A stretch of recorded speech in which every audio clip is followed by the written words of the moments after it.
to approve minutes that the Select Board has in their packet. The first set of minutes are the minutes from Tuesday, October 14th at 6:30 p.m. After reviewing, do I have a motion to accept and approve the minutes as presented? I make a motion to accept the minutes of October 14th, 2014. Do I have a second? Second. I have a first and second. Any further discussion? If not, Julie? Yes. Doug? Yes. John? Yes. Diane? Yes. And I will vote yes. The next set of minutes are the minutes from Monday, October 20th at 6:30 p.m. I make a motion to accept the minutes from October 20th, Do I have 2014. Do I have a second? A second. I have a first and a second. Any further discussion? If not, Julie? Yes. Doug? Yes. John? Yes. And Diane? Yes. And you? Oh, and I vote yes, sorry. The next item that we have on the agenda is appointments.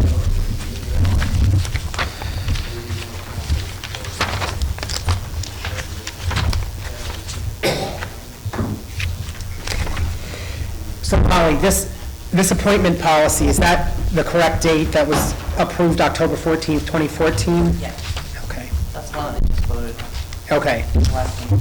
Oh, I was not here, correct. Right. Yeah. Okay. So the current appointment policy for boards and committees states that this was voted on the 14th, that a non-resident of Templeton or its villages may not be appointed to any town board, committee, or commissions with the exception of those that said non-resident are required to be on for their position with the town, and those boards, committees, or commissions which require other town boards to be represented on. The Board of Selectmen reserves the right to make individual appointments on a case-by-case basis if it sees fit to make an exception. Regarding specifically the Zoning Board of Appeals, we have received a request to appoint Ron Davin as the primary board member to the Zoning Board of Appeals. That is for a 5-year term that will expire June 30th, 2019. The other positions that we had as well are Alan Mayo to the Historical Commission, a term of 3 years to expire June 30th, 2017. Diane Lanfer, Activity Coordinator for the Council on Aging, a 1-year term to expire June 30th, 2015. Susan LaJoy, Food Pantry Coordinator, 1 year, June 30th, 2015 expiring. Tom? Who's Tom? That one hasn't been confirmed yet. Okay, so we'll leave that one off. Barbara White, Templeton Cultural Council, 3-year term to expire June 30th, 2017. And David Smart, Associate Member of the Zoning Board of Appeals, a 5-year term expiring June 30th, 2019. Do I have a motion to approve those appointments as read? So moved. Second? I got a question. Oh, just a second. Oh, sorry, we'll get to discussion in a second. I have a first. Do I have a second? Second. I have a first and a second. Do I have any discussion? Bethany? The employees, are they really 1-year terms? I thought employee positions were until otherwise needed. I believe they're renewed annually. I'm sorry, Holly, what did you I say? believe they're renewed annually. Right. I don't. Yeah. I mean, just as we fund their positions annually, it would seem to me that it would make logical sense for the appointment to be annually as well, just because if we appoint them for 3 years and then the town doesn't fund the position the next year. I didn't think they were appointed for a certain number of years because then you'd be reappointing all of us every single year and you could not do that. I don't know. I don't know. What, Right, you only appoint committees. Yeah. I don't know why we're appointing employees. employees, okay, None of my Doesn't staff make were sense appointed to every me. year. okay. I don't know what this was for. Oh, it's in my blue bag. So, should we, Mr. Chair, can I make a substitute motion? yeah, I move that we appoint Barbara White to the Templeton Cultural Council for a 3-year term expiring 2017. Ron Davin, full member, reappointment to the ZBA for a 5-year term expiring 2019. And Dave Sprott as associate member of ZBA expiring 2019. do you have an Alan And Mayo? also an Alan Mayo Historical Commission to expire 2017. Okay. So is the second substituted as well? Yes. Okay, discussion, yes. I believe it would be more appropriate to have, just to flip Ron and Dave Smart, so that Dave would be the full member and Ron would be the associate member. Yes.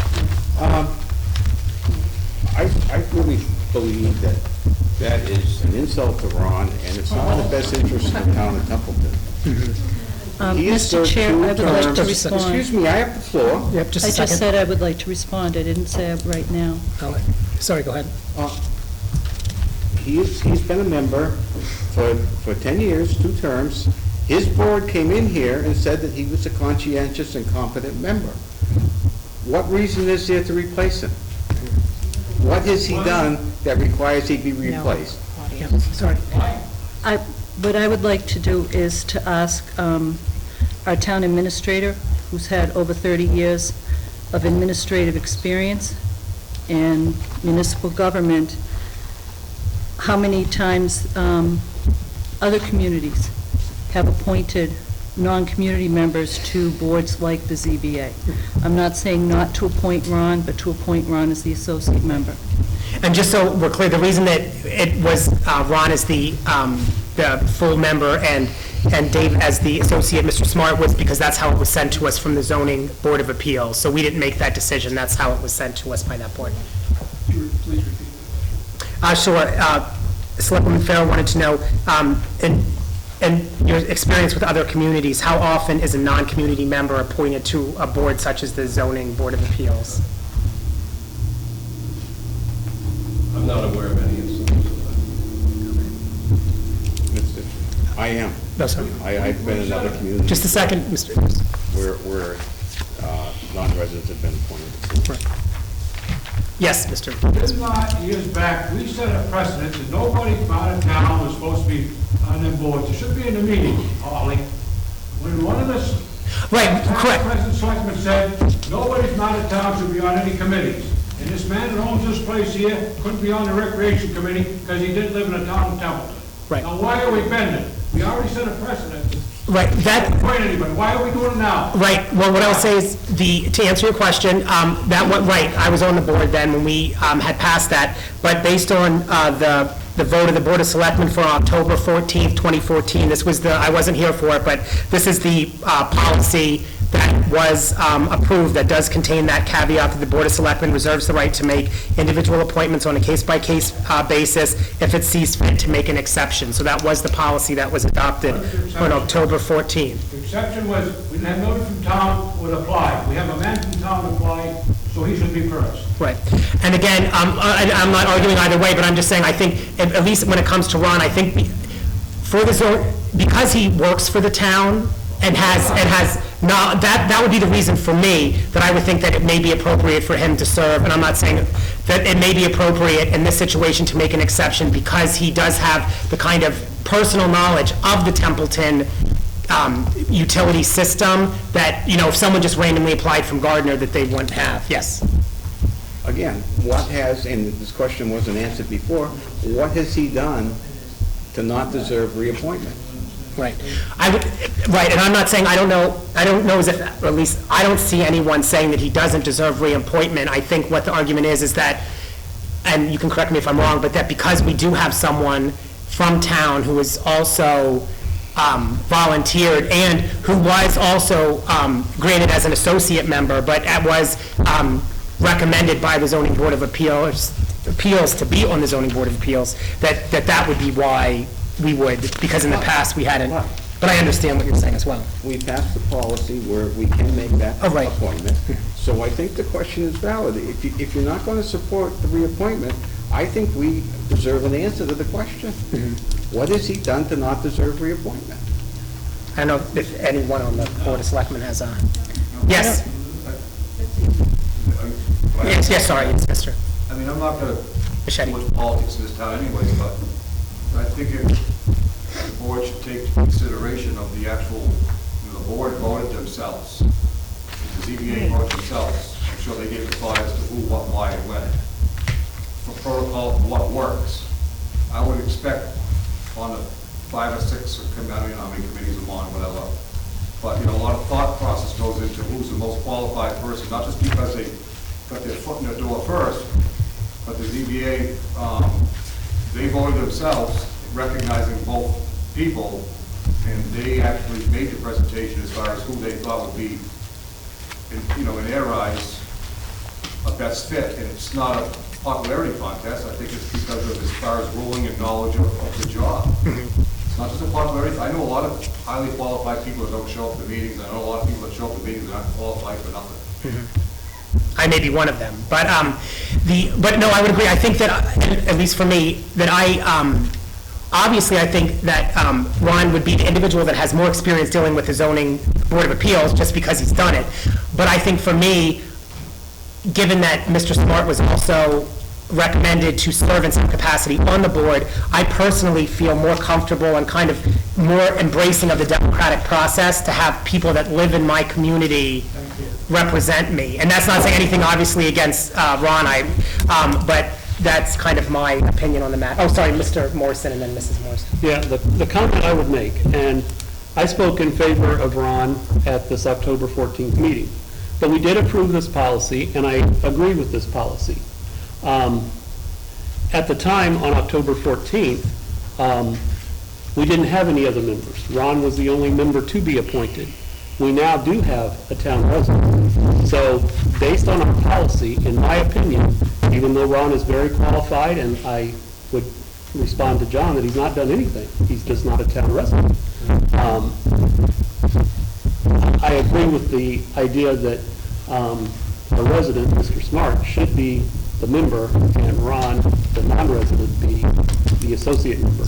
Associate members certainly have input on the decisions that the board make. They just start a voting member. So that being said, is there any more discussion regarding this? And we'll vote on the original motion.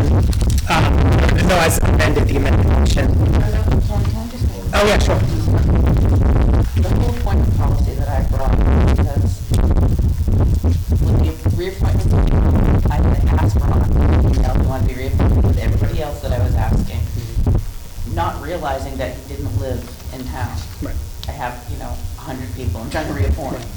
Brought it to a meeting, someone in the audience said that he didn't live in town, and I decided I needed some clarification. Right. Because from my understanding, what Kate taught me with these appointments is I get these forms in, I give them to the board of committee.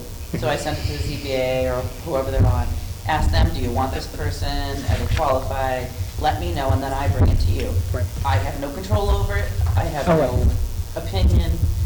I just need direction. Right. So with this new policy, if someone submits an application and they don't live in town, am I to say, no, sorry, go away? Or am I to bring it to the board?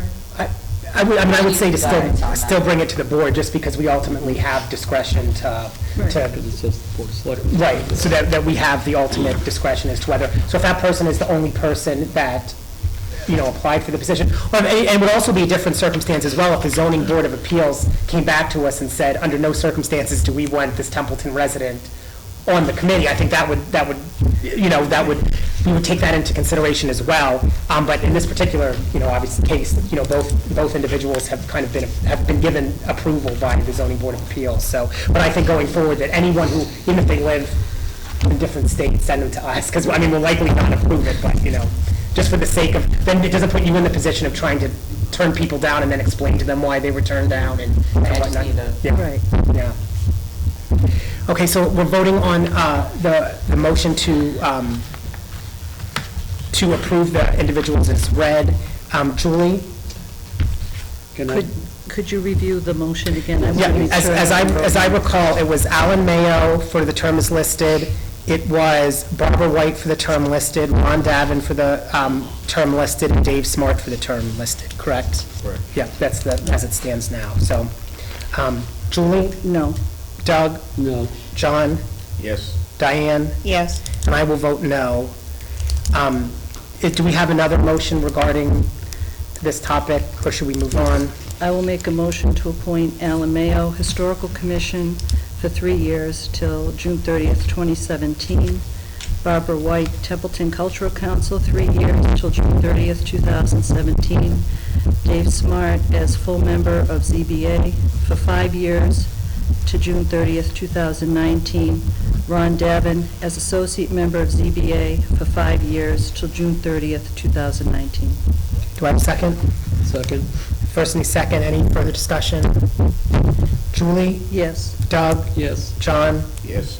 Diane? No. And I'll vote yes. So, thank you for all those who are serving. The next item that we have is to discuss Ebola protocols. I don't know if that's something that... Oh, yes. Can we go back to maybe appointing the COA staff members? Well, I think, was the decision made that we don't need to appoint them? No, you get up and said, no, we don't have to appoint. No, we're not. Yeah, I think we just said that we didn't have to appoint them, right? Wasn't that the determination that was just I don't know, made? it was my understanding that everyone that's hired is appointed by the board. But They- not for a certain amount of time, you're just approving The my hiring. hire. Yeah, Okay, all right, so instead of making an appointment, I will approve the hiring. Let me get that page again, hang on.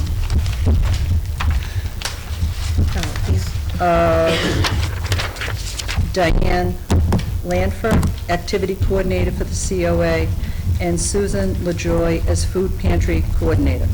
is there any information that you'd like to present regarding those particular hires? There's actually 3 employees. Do we have a last name for the third? Yes, we do.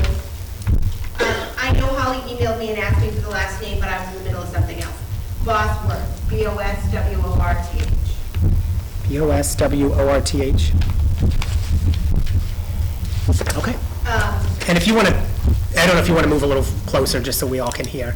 A big group tonight. Yeah, thank you. So Susan LaJoy is going to be our new food pantry coordinator. Dot is retiring. Dot will be training her for about a month before she finally retires. Susan is trained as an accountant, but has a lot of experience in social services and much prefers social services. She is a town resident, and she's got a daughter in the school system who's a middle schooler. Diane Lampier will be our activities person. She is a dance teacher, a fitness instructor, including Silver Sneakers, which is a senior fitness program, and she owns her own company, putting balloon centerpieces and arches and things like that together. And then Tom Bosworth is also a town employee. He will be our new custodian, and he is retiring from the Fernal School where he was a building manager. And the only comment, the only caveat that I want to make is obviously we do not base our determinations for employment over whether anyone's familial status, whether they have children, what school they attend. We obviously do not make our decisions based on that, but. Okay, thank you. Is there anything else, or does the board have any questions?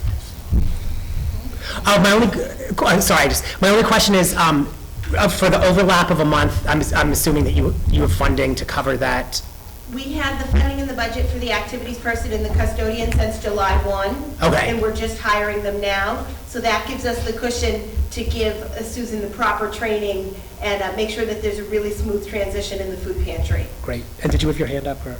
Yeah, we had a situation on the housing authority where we had a part-time person working there who worked full-time at the Fernal.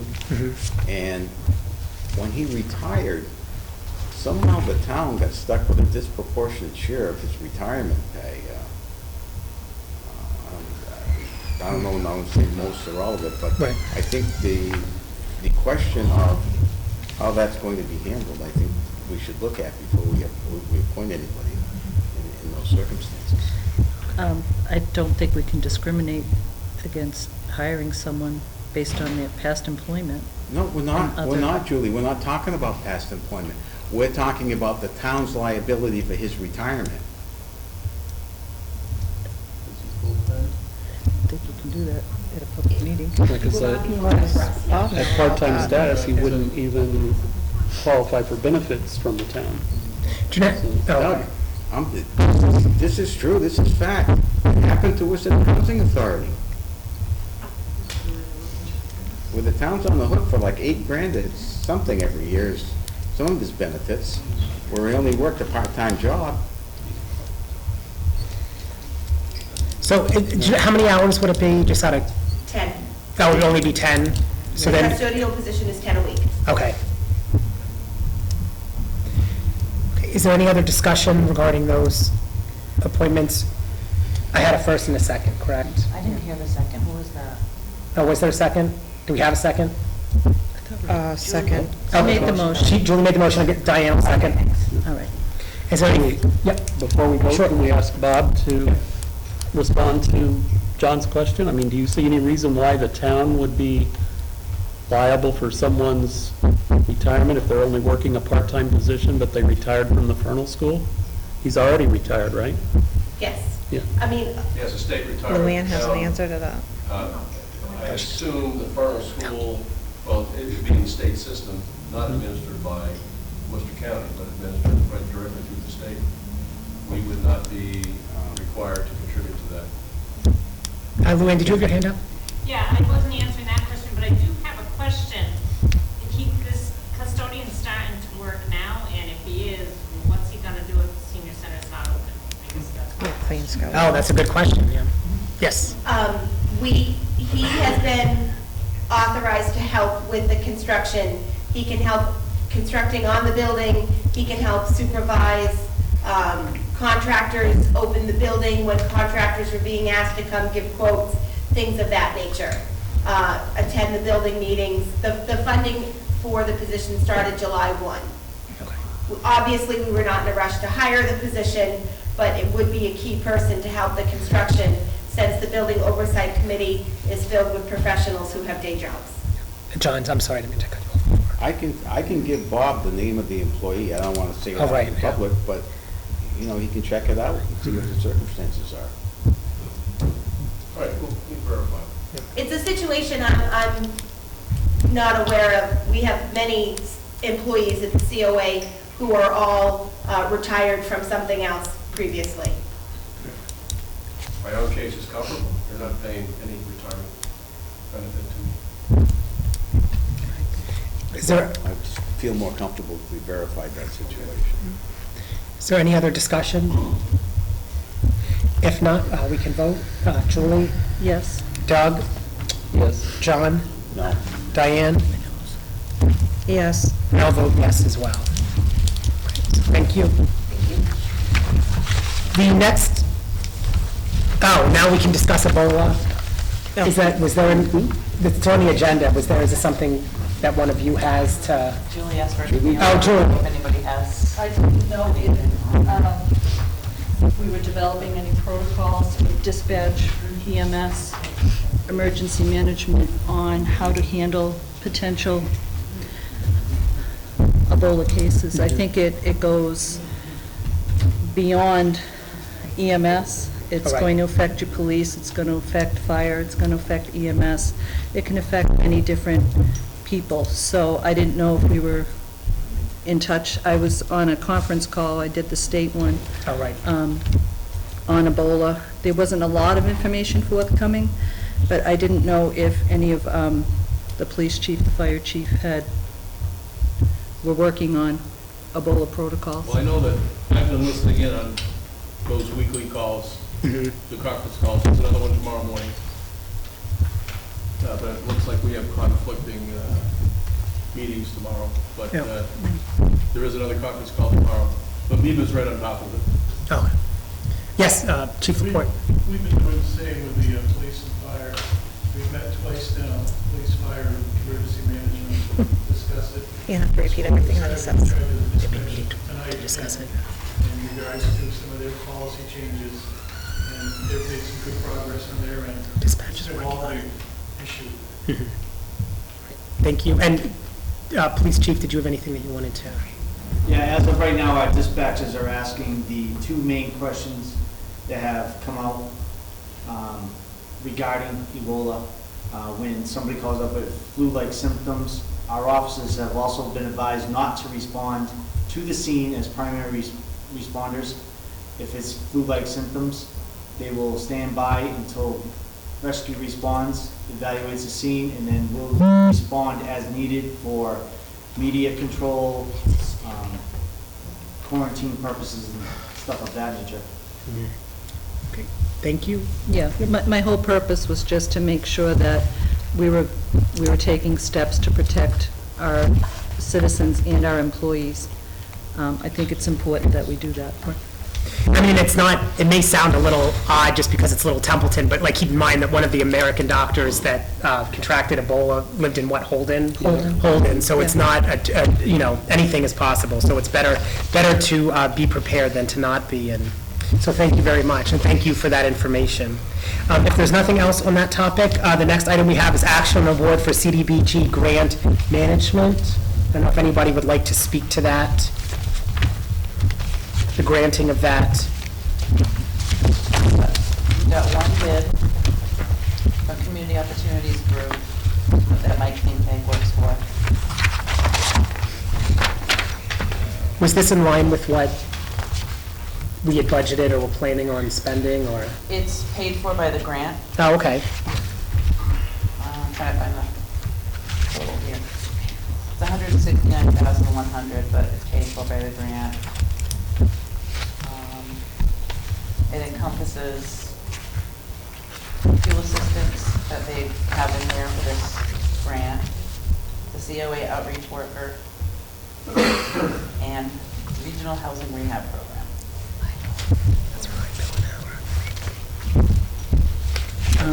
Yes. I will make a motion to award the contract for the CDBG grant management to Community Opportunities. Is there a second? Second. I have a first and a second. Any further discussion? If not, Julie? Yes. Doug? Yes. John? Yes. Diane? Yes. And I'll vote yes. Thank you. I don't know if the next two items are interrelated, so however we want to approach them is fine with me. The discussion of donated funds, and then Sergeant Hall presentation as well. I don't know if they're related or not. If they are, I'm happy to address those issues however you would like. Well, yes, they are related. So if you wanted to tackle the estate gift first. Sure. I handed out a small packet briefly to discuss, bring everybody up to speed. Back in November of 2013, the police department received correspondence from Starr, Vander, and Linden attorneys at law indicating that the Templeton Police Department has been named as beneficiary under the will of Mr. Nordfort's, and that Mr. Gary DePace was named the executor of the estate. On or about May 10, 2014, the police department, then under Chief Whitaker, receives the first estate check of $7,500. On May 27, 2014, Edwin I. Nordfort's gift account is created by the town treasurer, and the first deposit is made.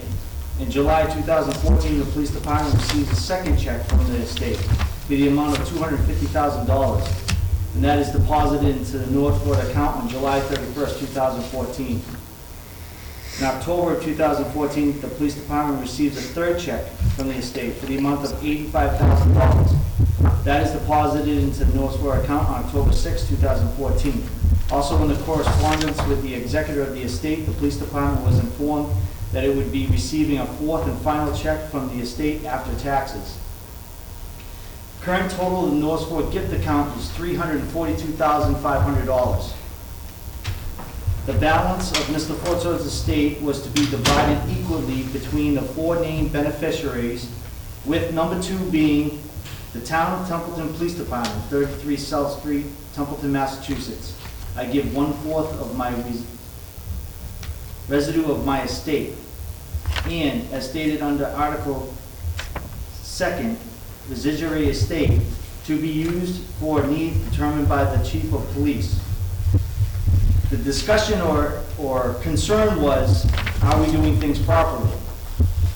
Under Mass General Law, Section 44 and 53A, grants, gifts, acceptance, and expenditure.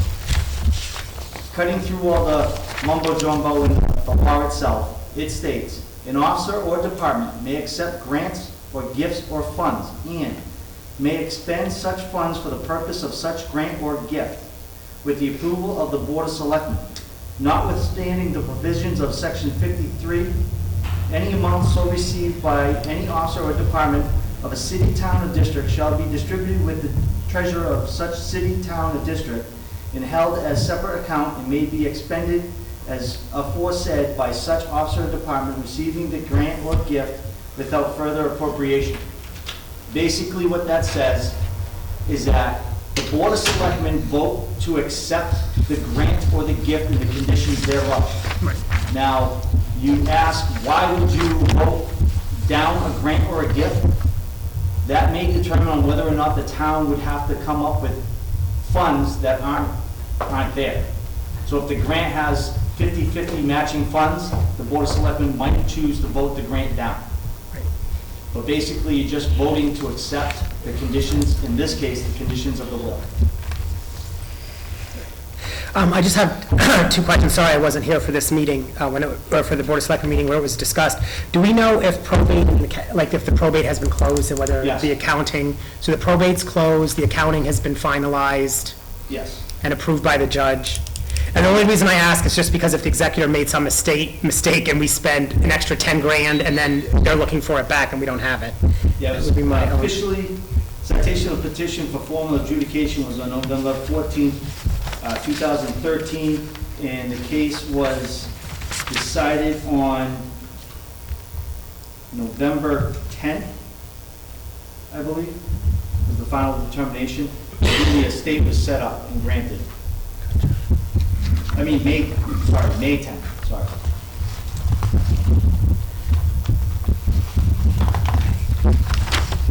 My only question would be, so once we accept and obviously it's a very generous gift, and I would not do anything to dissuade any individuals from making a similar kind of generous gift to the community. But my only question would be, given that department heads or heads of departments are allowed to spend the funds without Board of Selectmen approval once the grant is approved,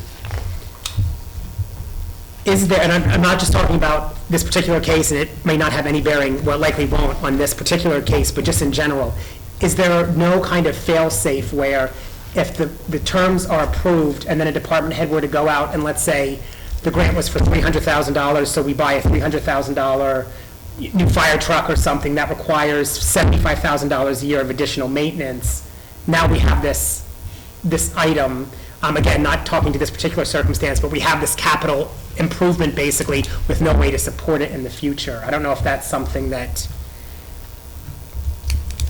we likely do not have to be concerned about in this circumstance, but just in general, what the department head intends to do with that money may be relevant as to whether or not we accept the money, because if it's for something that we feel is not, that will incur greater costs or expenses to the town, then I could understand.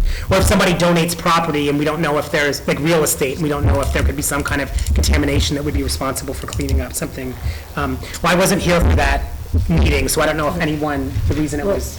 I believe we voted to accept it. We did. We've Oh, already okay. done that. Okay, so then there's no issue. Right. Okay, Ken? yeah. As I recall, what we were, the quandary we had was, once the board accepts to accept the donation, do we have to authorize the expenditures? Oh, gotcha. Or approve the expenditures? Now, the chief is saying that we don't. Now, Bob, do you have, No, I can hear that several ways. I would hear it that, as is always the case, any gift to the town must be accepted by the Board of Selectmen. Sometimes, Board of Selectmen is given a gift that they really don't want. Someone will give a park bench that just is inappropriate. And so, if we don't have a process for the Board of Selectmen to accept the gift, then we can have some chaos. And then secondly, I would say the expenditure at the initiative of the chief of police, but concurrence by the Board of Selectmen, once accepted, those become public funds. Right. I cannot imagine the spending of public funds without the approval either of the town meeting or the elected representatives. yeah, my concern was that those expenditures should be on a warrant for our approval. I would disagree. Okay. It falls under the same thing as a grant. Yeah. So when I just finished my Homeland Security grant for $423,000 for new radios, the Board of Selectmen had no say once the grant was accepted. Is that an item in your budget, though? Even though the taxpayer doesn't provide, it's not a, But you approved the grant, And Oh, right. in that grant proposal was the purposes, Right. the listing of the purposes for which the money would be spent. Right, So in approving the grant, you also approved how the money would be spent. right. But Yep. if I remember the way he read the will, it stated how the monies were to be spent, and it specified who was to spend them. So in accepting those funds, you're also accepting those provisions of how they're going to be spent. Oh, right, I'm not saying that anyone So, thinks that we could take in those accepting it funds. and saying that the provisions are that the chief will have the right to expend those, you've basically said, yep, we trust you, you have the right to expend those. I don't see why it would come back to the select. Well, the example that I gave is a perfect one. If a department had decided that they were going to go out and purchase a piece of capital equipment that requires, let's say we had a biofuel something, and we decided we were going to switch back to oil, and for whatever reason, that department had decided to do that, even though that would incur a cost of $100,000 additional dollars to the town, I don't see how the department head could basically obligate the town to then have to provide service to that capital improvement. We have to insure it. If we buy a new ambulance, so let's, and again, I'm not talking about the police department because I don't want there to be any confusion about what we're discussing, but if the grant had been to the fire department, and the chief decided that he wanted to, it was $1 million, he wanted to buy $1 million piece of fire equipment, the taxpayers have to insure that. So I don't see how without the Board of Selectmen approving or town meeting approving the expenditure of those funds, because those capital improvements then become part of the tax base, like, we incur other costs based on them. Nothing is, free of cost of maintenance. So that's why I would find it hard to imagine that once accepted, they can be spent as soon as they're wanted to and without any kind of oversight by an elected official. That's the issue that I have. Because we may say very well, the purpose is perfect, we love the purpose, however, it would be better suited if we waited till, if it was to build a new playground and it was the middle of February, and Alan Mayo decided that he wanted to go out and spend 5 times as much money to go out and dig through frozen ground to do that, I don't see how the elected board would not have a say to say, no, it makes more sense, we are very grateful for the money, we're going to use it for the purpose that the will stated that we were going to use it from, but we just think it would be more appropriate to do it in 6 months. It seems odd, again, that if town employees are going to be used and expending it, we pay the salaries for those employees, and by we, I mean the elected body. And let me just get to Will, and then I'll get right back to him. I'm just one thing to remind everybody, we've run into this already with Pajari. Yeah. We ended up having the Pajari fund created, and Mr. Pajari ended up dedicating that money towards certain things, and the town had to vote on these things. At a number of town meetings, we voted on those. Okay, that is not correct. That's not correct. Mr. Pajari willed his estate to the town Yes. without any Oh, there was no directives. provisions? No provisions at all. And so I asked to have a capital stabilization account created for that money, and we voted to put that money into capital stabilization. So that's then why we vote to take money out, because, So then all of town meeting, the whole town would have to agree, 2/3 of the people there would have to agree that this was what you wanted to spend the Okay. money on. Thank you for clarifying that. Okay, this will is very specific, but it brings up the problem that we have, to how do we administer, how do we make the wishes of the person who made the bequest to the town? How do we do that? It's a matter of protocol and procedure, because we have to approve all the vendor warrants. Our signatures are on that, okay? If we don't sign it, it doesn't get paid.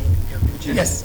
The issue here is simply one of who has final approval to approve expenditures.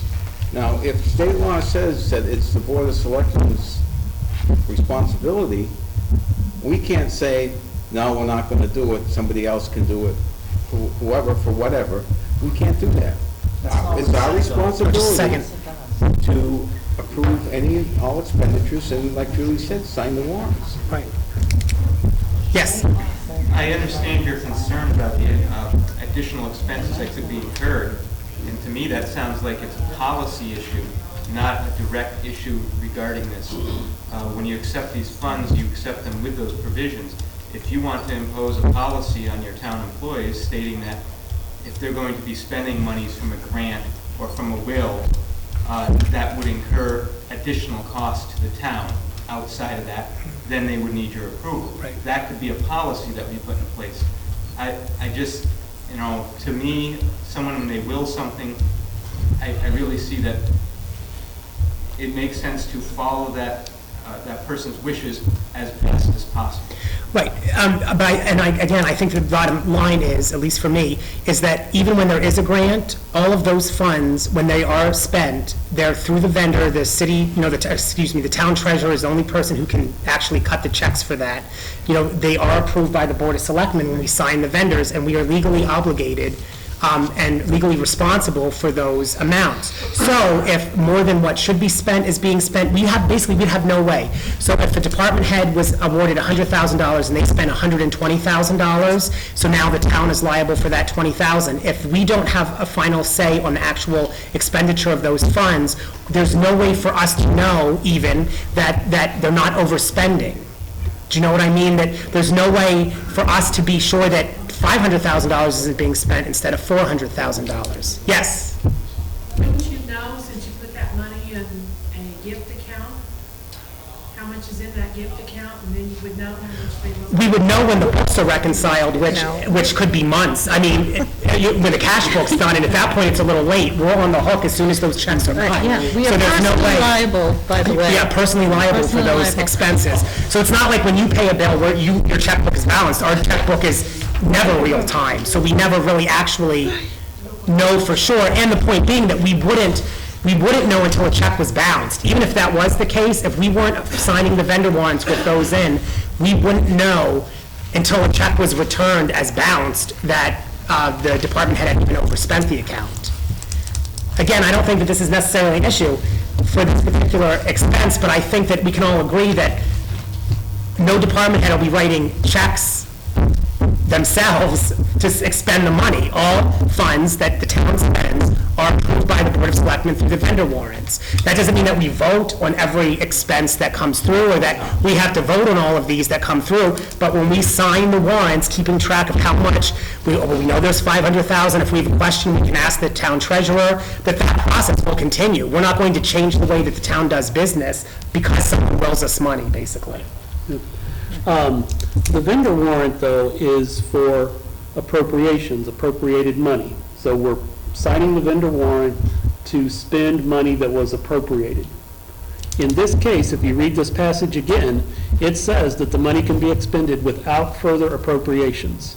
So, if this is truly the case, any expenses or payments made of this money should be on a separate vendor warrant signed by the department that's accepting the responsibility for making that expenditure. Well, legally, I don't know as if non-elected officials, non-elected individuals are allowed to spend money out of the town treasury. I mean, if money's coming out of the town treasury, the Board of Selectmen has to approve it. For me, at least, yes, that's the bottom line. Any money that's coming out of there, does a department head need to come to us and have it put on an agenda, I'm spending this? No, but we need to say, oh, it was to buy, oh, look, here's a $300,000 purchase of a fire truck. Yep, that's within the money they have, I can sign this and approve it.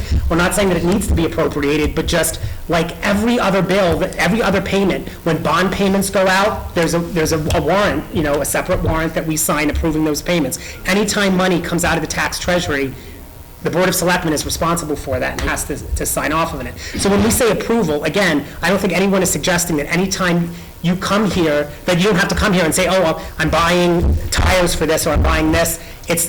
But ultimate approval for every penny spent by the town is through the Board of Selectmen and whoever that may be. I mean, that's just the treasurer is bonded to only spend what, is permitted to spend. That all has to come through the board. And I think that's the only issue. There's not a real issue in terms of what we're doing with this money. It's not like we're trying to take this money and use it for something else. That's not it at all. It's just setting common knowledge so other people feel comfortable as well if they feel like making a donation to the library or here or there, that the funds will be used and spent according to the will of the decedent, and ultimately, it's the Board of Selectmen who's responsible, not a department head, for making that decision, because we are the elected body of the town. We are the executive branch we execute the laws of the town, and we are the ones who make sure that wish is being carried out correctly.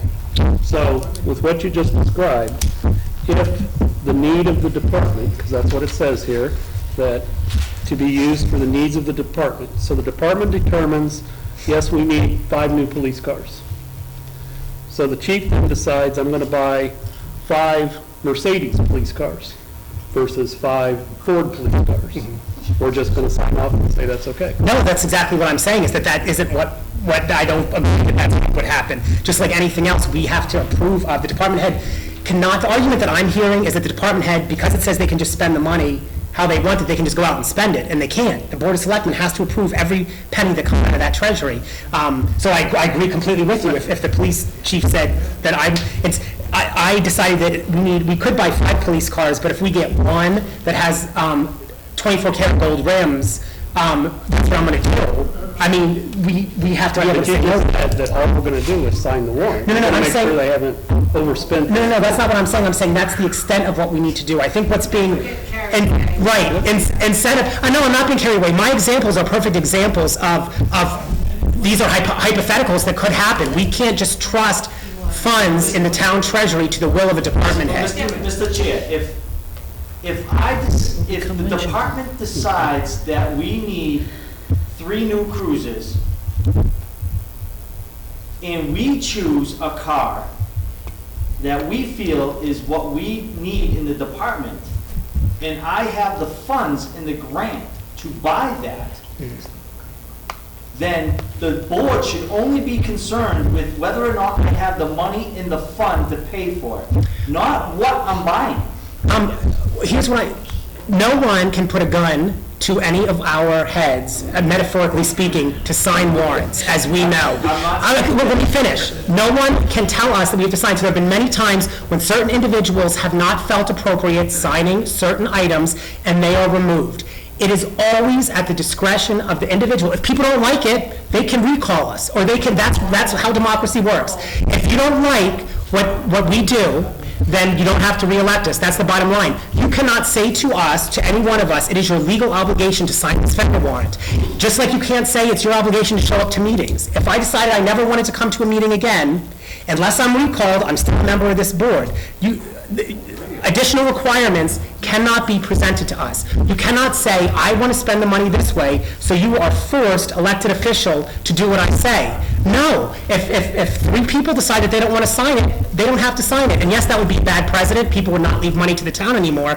But we're talking about the bottom legal line. The bottom legal line is every penny that comes out of the treasury has to be approved by the town being the Board of Selectmen. If 3 selectmen decided they didn't want to sign whatever it was, whether it's a legal bill, whether it's a payroll warrant, if 3 members decided that they didn't want to sign payroll warrants anymore, they could do that. I mean, obviously, it would not end well for them, but that's their legal right. They're elected. We don't have to do things that we feel are against what people elected us to do. We have no legal obligation other than not break the law. So, yes. What about the $300,000 left in the library? How are you going to dispose of that? That's part of what's on the table. Yeah, it's the same issue. I'm talking, right, I'm not talking about, like I said, I'm not talking about this particular, the police department. I'm talking in general terms. Anytime anyone gives money to the town, before that money can be spent, those vendor warrants have to be signed by the Board of Selectmen. That's like ultimately what our bottom line goal is. We could not show up to meetings, that would be fine, but the town does not function unless we sign those vendor warrants, because that's what our job is. And as Julie said, Selectwoman Farrow, we are now, under law, personally responsible for those expenditures if we expend money that we shouldn't have expended. Yes, sir. This is going on crazy. I trust the good judgment of our police chief, and Derek and all them. I don't. To spend the money wisely. I'm sure that they're gonna do the proper thing when it comes to bidding for a vehicle or whatever they are. I'm sure they're gonna go through a process. It's just like them speccing anything out, just like anybody else. The highway department or anything else puts a spec out there, and that's what they want. I completely agree with you. I completely agree with you. As I said many times, we are not discussing the police department. We are talking. The Board of Selectmen already voted to approve the money. So this was asked to be put back on so that we could discuss the law. We're discussing the law, and the law, the bottom line is, every penny that comes out of the treasury has to be approved by the Board of Selectmen. I also agree that the police chief and the police department, I completely trust them to expend the money.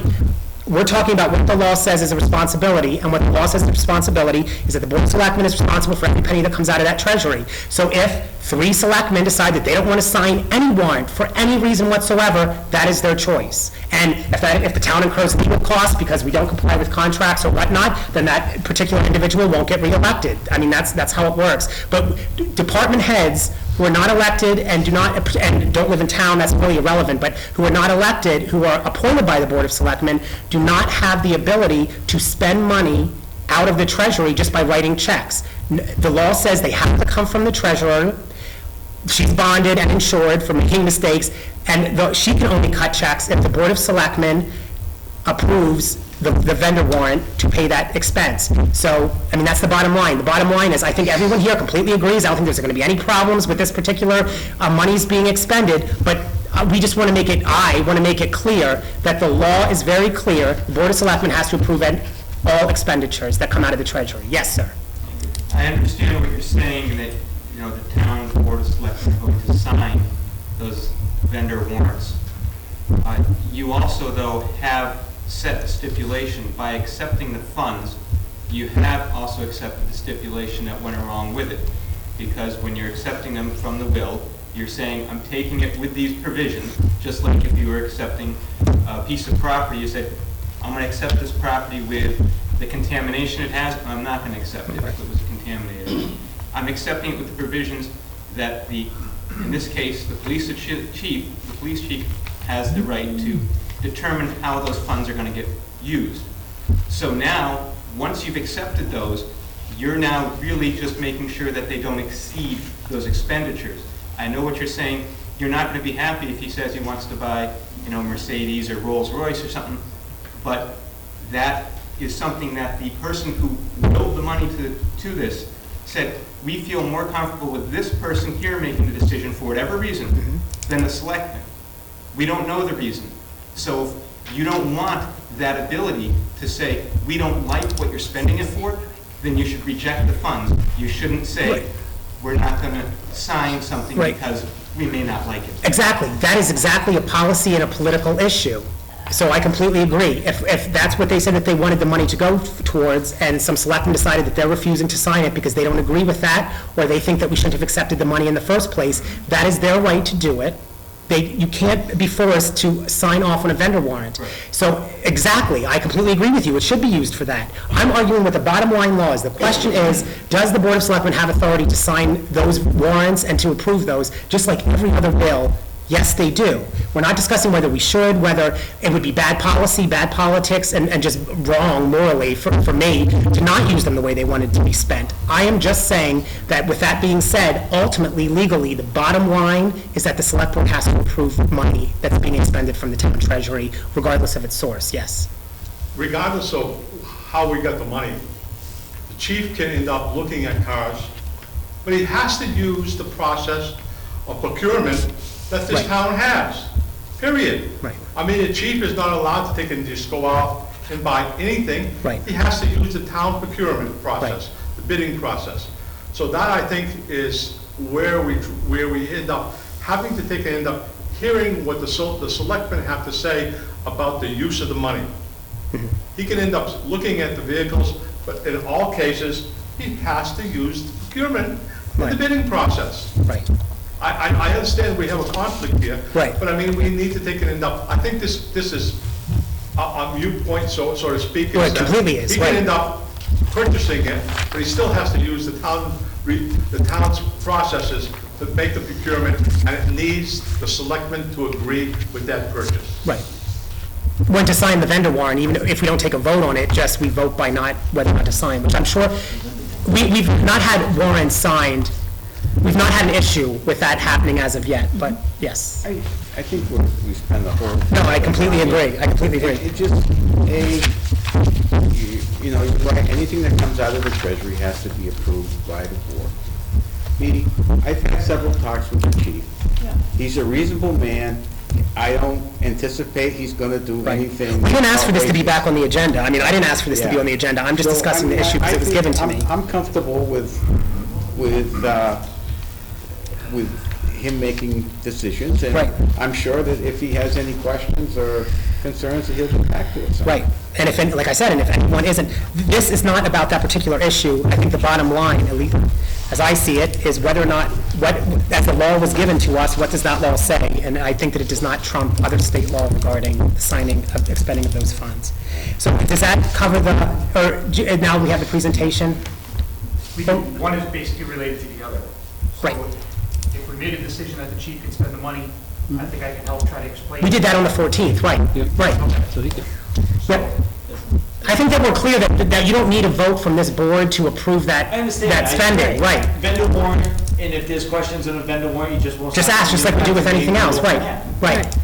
But if, So, right. fast forwarding, Yeah, if you want to make a presentation explaining. We would love to what you see plan We'd love to see it, right. We don't want you to not, I just want to be clear on something, because we've just been talking and talking. This will go for the, well, this, if you're gonna, if anyone, I don't even want to talk about your department right now, right? Anyone, if we're gonna get a gift for the library, the police department, the fire department, the highway barn, shouldn't they come to us and just say, hey, we have this, we feel like this is what our need is? Is that what we're talking about right now? Right, yeah, that's what, and I just, right, Just for us to know, like, well, oh, so all of a sudden we get a vendor warrant, I go, right, exactly. what's that? And I'm not gonna sign that if I haven't seen something. That's really, I just want to be clear, that's what we're talking about. Yeah, no one is advocating that the Board of Selectmen needs to vote on a line item, how it's been spent. It's just Right. that, Okay, great. Thank you. so, getting the money, take me a second. Yeah, the command staff sat down and started going over the needs of the police department.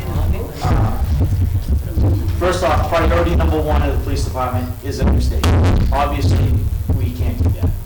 And we would like the majority of the money to go to that so that Mr. Norfoot's name would be remembered. So putting the station aside, because it's not a reality that we can get to right now, we started evaluating all our needs. The second need was vehicles. The cruiser fleet is in total disarray. We already had to decommission one car.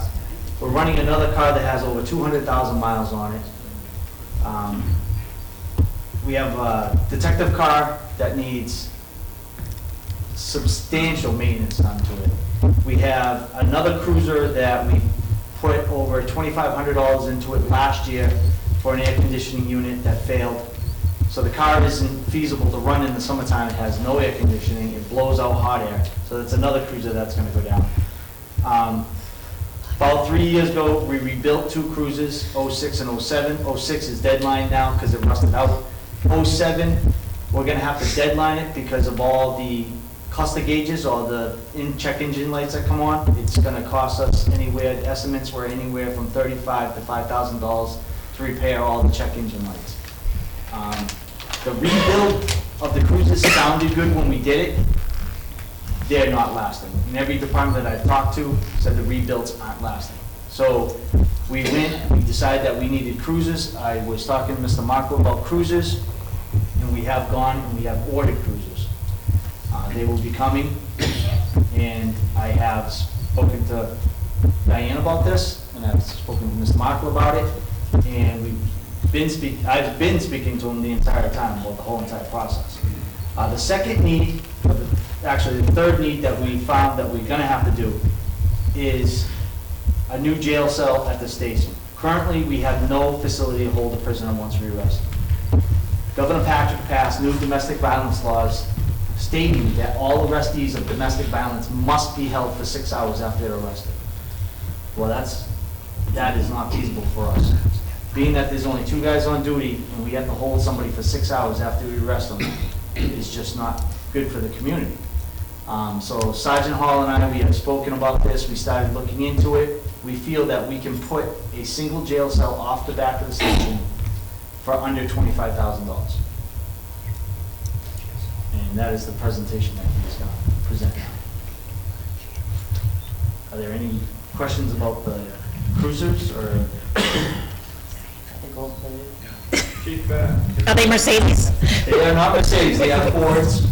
2 are going to be SUVs and 1 is going to be a Taurus. So 3 total? Yes. The reason why we went that way is because if we get the new admin car, we We move A9 down to the detective that takes care of 2 positions there. We put the 2 new all-wheel drive SUVs into the rotation. We take the other SUV out and we put it at the school resource officer. We can determine which car, after talking to the mechanic, whether or not we can deadline 7 or 10, depending on which one's gonna take more money. And what it does is, it's more so when you're talking about capital expenditures for the town, what this does is it lines the department up to get to that point where you should be replacing a cruiser every year for the fleet to stay in line. And for our financial in the town, we couldn't get there. But this preps it for the town to be able to do that. Can I put you on pause for just 1 second? Yes, sir. What would the estimated cost be to keep a prisoner at the barracks, say on a Friday night that you are arrested for any offense, and go through possibly a holiday weekend? What is the cost basis on that? Sergeant Hall has that. It's in my presentation. I'll get to that. So if there's no more questions for me pertaining to the cruises, I'm gonna. Okay. So my name is Derek Hall. I'm a sergeant here at the police department. I've been here for about 17 and a half years. I know just about everybody in the room.